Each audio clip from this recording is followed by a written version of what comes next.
मेरे घर वालों ने अपनी मर्जी से मेरी मंगनी कर दी। मैं अपने घर वालों की रजामंदी में बहुत खुश थी, लेकिन कुछ महीनों बाद मेरी मंगनी टूट गई, क्योंकि मेरा मंगेतर किसी और लड़की से प्यार करता था और उसने उस लड़की से शादी कर ली। जब ये खबर मुझे मिली तो मुझे दिली तौर पर बहुत दुख हुआ और मैं कई दिनों तक रोती भी रही।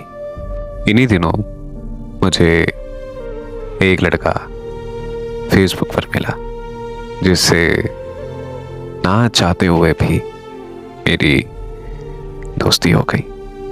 उसने मुझे बहुत समझाया और मेरा बहुत ख्याल रखा और कुछ महीनों बाद हम दोनों को एक दूसरे से बेहद मोहब्बत हो गई। हम दोनों ने एक दूसरे से शादी करने का फैसला कर लिया था।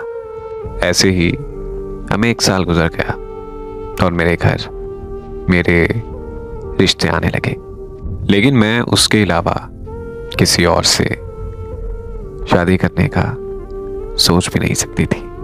इसीलिए मैंने उसे कहा कि वो अपने घर हमारी बात करे, लेकिन उसने मुझे कहा कि मुझे थोड़ा सा वक्त चाहिए और उसने मुझे दिलासा भी दिया कि हमारी शादी जरूर होगी।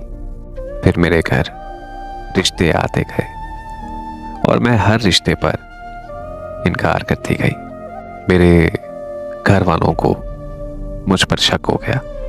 फिर एक दिन मेरे भाई ने अचानक से मेरा मोबाइल पकड़ लिया और उस लड़के के साथ मेरी सारी चैट पढ़ ली। मेरे भाई ने उसे कॉल की तो उसने मेरे भाई की कॉल काट दी। दोबारा कॉल की तो उसकी खाला ने वो कॉल अटेंड की और कहा कि ये लड़का तो शादीशुदा है और उसके 3 बच्चे भी हैं। ये सुनकर मेरे पैरों तले जमीन निकल गई और मैं बेहोश हो गई। मेरी तबीयत इतनी नाजुक हो गई कि मुझे अस्पताल ले गए। वहां जैसे ही मुझे थोड़ा सा होश आता तो मैं चीखें मार मार कर रोती। उस वक्त मेरे जहन में सिर्फ एक ही बात चल रही थी कि वो मेरे साथ इतना बड़ा धोखा कर गया और मुझे पता ही नहीं चला। बहुत दिनों बाद मेरी हालत जाकर कुछ बेहतर हुई। ठीक होते ही मैंने उससे दोबारा राब्ता करने की कोशिश की, मगर उसने मुझे हर जगह से ब्लॉक कर रखा था। पूरा 1 साल गुजर गया और मैं उसे नहीं भूल पाई।